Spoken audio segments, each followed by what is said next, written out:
मुख्यमंत्री योगी आदित्यनाथ के वो 3 ऑपरेशन हैं जिनसे अखिलेश यादव को बहुत ज्यादा टेंशन है। तीनों मिशन में किसी तरह की कोताही ना रह जाए, इसके लिए योगी आदित्यनाथ ने खुद मोर्चा संभाल लिया है। अराजकता मुक्त राज्य कैसे हो सकता है, गुंडागिर्दी से मुक्त राज्य कैसे कराया जा सकता है।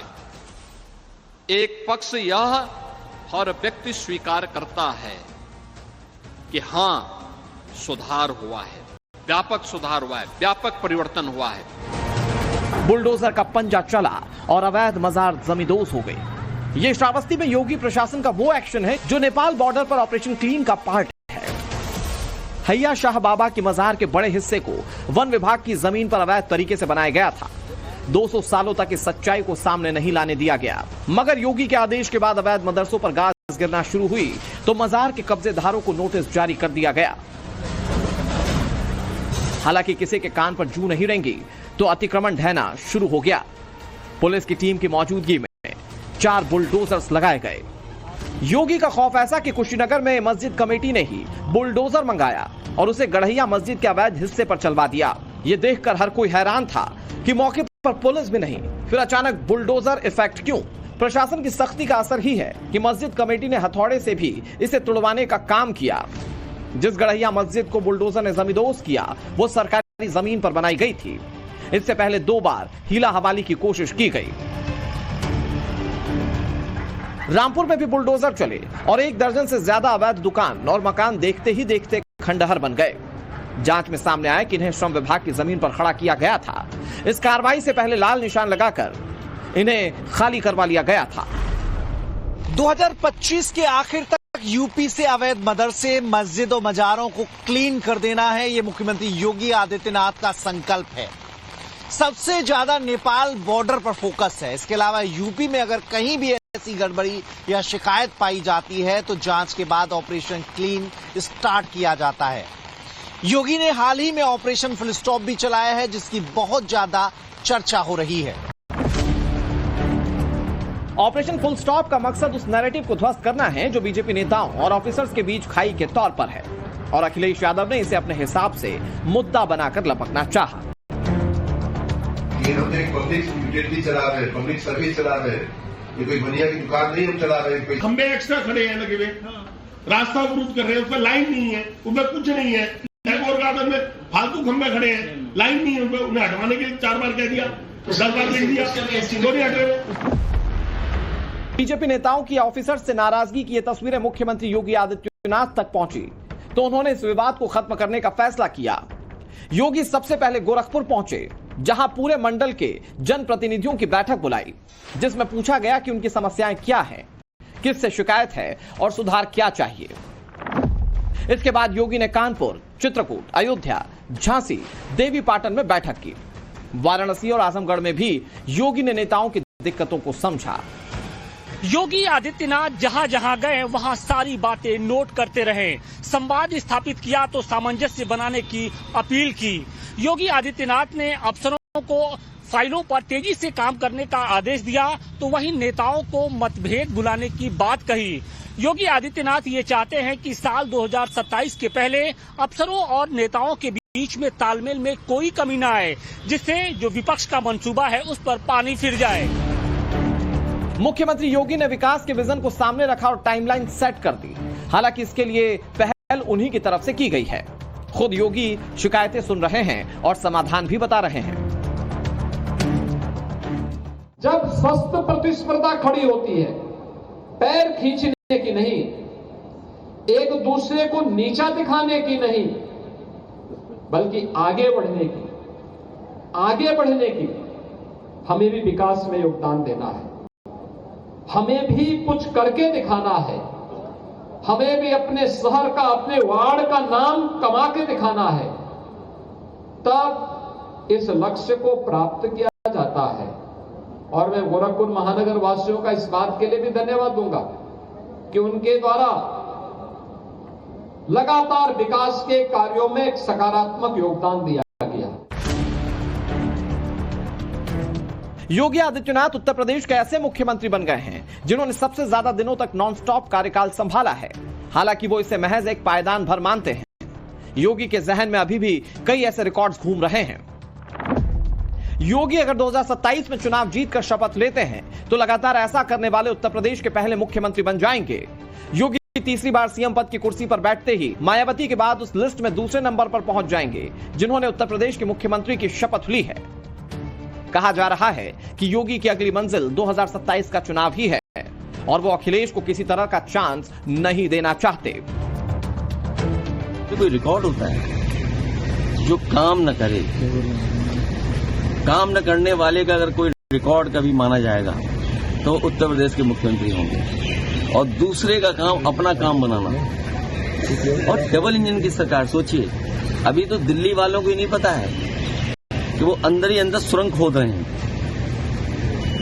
लखनऊ वाले अंदर ही अंदर सुरंग खोद रहे हैं। प्रदेश के नौजवानों के सामने पहचान का संकट आ खड़ा हुआ था। एक पहचान का संकट, पूरा बदनामी एक परिवार और एक पार्टी करती थी, गलत काम एक परिवार और एक पार्टी करती थी। खामियाजा उस समय की 20 करोड़ की आबादी को भुगतना पड़ता था जब उसके सामने पहचान का संकट खड़ा होता था। अखिलेश यादव उत्तर प्रदेश में क्या कर रहे हैं, किस तरह की स्ट्रेटेजी पर आगे बढ़ रहे हैं, कहां सबसे ज्यादा फोकस किया, यह भी आपको बताएंगे। मगर पहले योगी के उस ऑपरेशन लंगड़ा की बात की जाए जो धड़ाधड़ चल रहा है। नाबालिग के साथ दुष्कर्म की वारदात को अंजाम देने वाला आरोपी मनोज यादव अब पछता रहा है। लंगड़ाते हुए खुद को कोस रहा है कि काश ऐसा ना किया होता, क्योंकि इसे मालूम है कि योगी की पुलिस को अगर आरोपी का नाम पता चल जाए तो फिर हिसाब 100% होता है। और यही हुआ इसके साथ। एक और आरोपी को बांदा पुलिस ने महज 12 घंटे के भीतर गिरफ्तार कर लिया। पुलिस मुठभेड़ में 2 अभियुक्तों कलुआ उर्फ मनोज यादव तथा अनिल वर्मा को गिरफ्तार किया गया है। इनके पैर में गोली लगी है, इन्हें इलाज के लिए जिला अस्पताल भेजा गया है। इनके कब्जे से अवैध असलाह, कारतूस तथा एक सीएनजी ऑटो बरामद किया गया है। 2 अगस्त की सायंकाल 7 बजे के करीब एक 15 वर्षीय बालिका पढ़कर अपने गाँव वापस इसी ऑटो रिक्शा से लौट रही थी। रास्ते में इन दोनों के द्वारा उसके साथ गलत काम किया गया। पुलिस के कंधे का सहारा लेकर चल रहे इन दोनों आरोपियों के नाम मोहम्मद नावेद और साहिल हैं।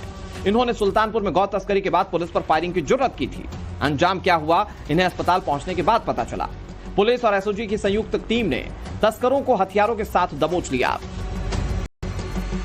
ग्रेटर नोएडा और गाजियाबाद में भी योगी फोर्स ने ऑपरेशन लंगड़ा चलाया और ठगी करने वाले बदमाशों का एनकाउंटर किया।